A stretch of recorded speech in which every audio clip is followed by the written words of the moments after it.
Shalom shalom, nongeye kubasuhuza mu izina rya Yesu. Ndizera ko muguwe neza, ndizera ko Imana ikomeje kubarinda. Turi muri wa mwanya mwiza wo gusangira ijambo ry'Imana, muri kumwe nanje ARSENE ndi ku Mana. Nagira ngo dukomereze aho twari twatangire ubushize kuko twabanye.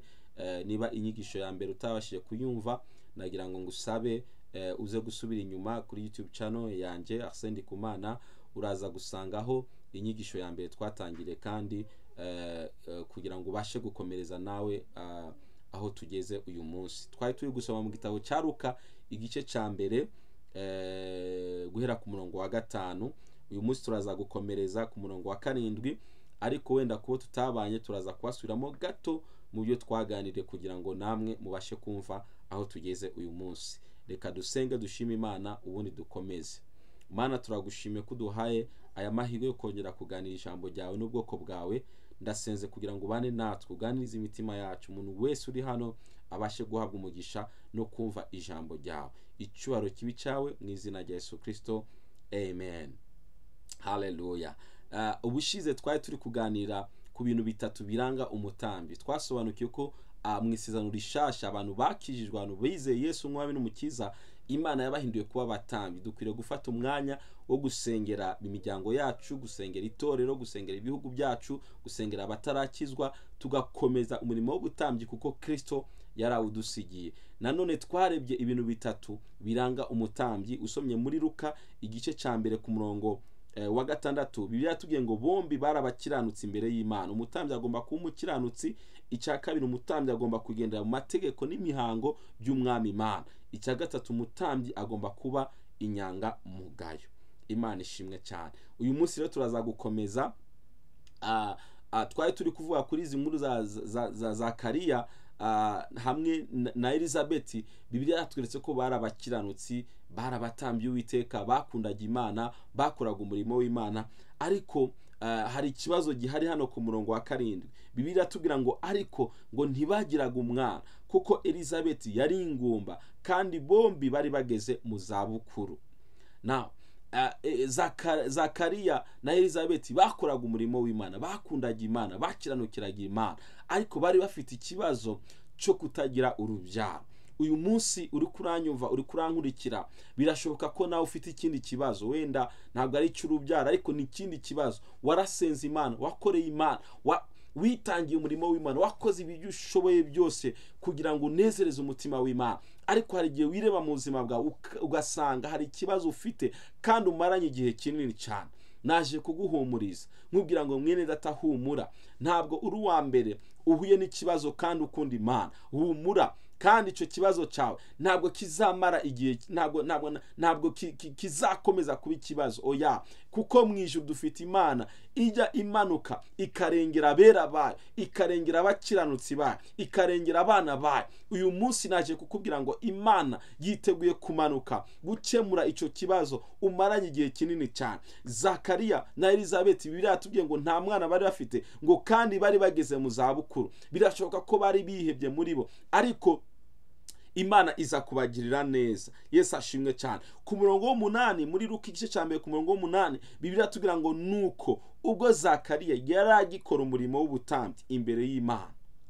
Zakariya nubwo yari afite ikibazo, ntabwo yigeze ahagarika gukora umurimo w'ubutambyi, ntabwo yigeze ahagarika gusenga, ntabwo yigeze ahagarika kuba imbere y'Imana. Mwene data, niba ufite ikibazo umaranye igihe kinini cyane, ntabwo ukwiriye guhagarika kuba imbere y'Imana, ntabwo ukwiriye guhagarika gukora umurimo w'Imana, ntabwo ukwiriye gucika intege, kubera ko gutabagwa kwawe, haleluya, kuragusanga uri ku murimo w'Imana, kuragusanga ukizeye Imana. Gutabagwa kwawe kuragusanga ibyiringiro byawe bikiri ku Mana. Ngo Zakariya yaragikora umurimo w'Imana. Ku murongo wa 11, ngo maze marayika w'umwami Imana aramubonekera ahagaze iburyo bw'igicaniro cy'imibavu.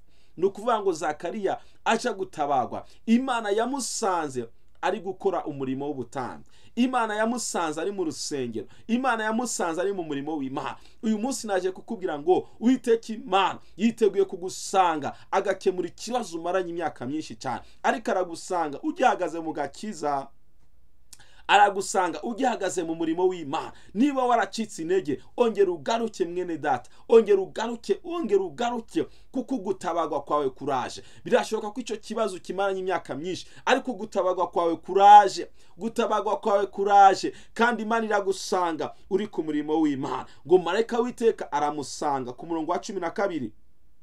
Ngo Zakariya amubonye arikangagira ubwoba, ngo ariko marayika aramubwira ati witinya Zakariya, kuko ibyo wasabye byumvishwe. Umugore wawe Elizabeti azakubyarira umuhungu, uzamwite Elizabeti. Zakariya iyo aza gucika intege yari guhomba urubyaro, ariko Imana iramubwira, marayika aramubwira ngo Zakariya, ibyo wasabye ku Mana byarumvishwe. Nagira nkubwire mwene data uri kuranyva muri uyu mwanya, isengesho wasabye kuwiteka, icyifuzo cyawe wasabye ku Mana cyarumviswe n'Uwiteka Imana. Niba kitarasubizwa ntago bisobanura ko Imana itacumvise. Oya, Zakariya Bibiliya yatubwiye hejuru ngo bari bageze mu zabukuru, birashobora ko bagisengeye igihe kinini cyane, ariko Imana iramanuka inyuze muri marayika iramubwira ngo ibyo wasabye byumvishwe. Umugore wawe Elizabeti agiye kukubyarira umwana w'umuhungu. Igihe cyawe cyo gutabagwa mwene data kirageze, igihe cyawe cyo gutabagwa kirageze. Humura, Uwiteka Imana ntago yirengagije isengesho ryawe, ntago yirengagije kwinginga kwawe, ntago yirengagije kuba wariyirije usaba Imana ngo kugire neza. Uyu munsi hari marayika w'Uwiteka Imana agiye kukugenderera, hari marayika w'Uwiteka agiye kukuzanira amakuru meza. Komeza ube imbere y'Imana, komeza wiringira Imana. Umutambyi ntago akwiriye gucika intege, umutambyi ntago akwiriye guhagarika umurimo w'ubutambyi. Nubwo ibibazo byaba bimugose ari byinshi, ariko hari ubutabazi bw'Imana, hari ubutabazi bw'Imana. Jambo ry'Imana tubwira ngo ibyago by'umukiranutsi ni byinshi cyane, amakuba ni menshi cyane, ngo ariko ngo Uwiteka Imana ayamukiza muri byose. Hari ugutabagwa n'Imana kuje mu buzima bwawe.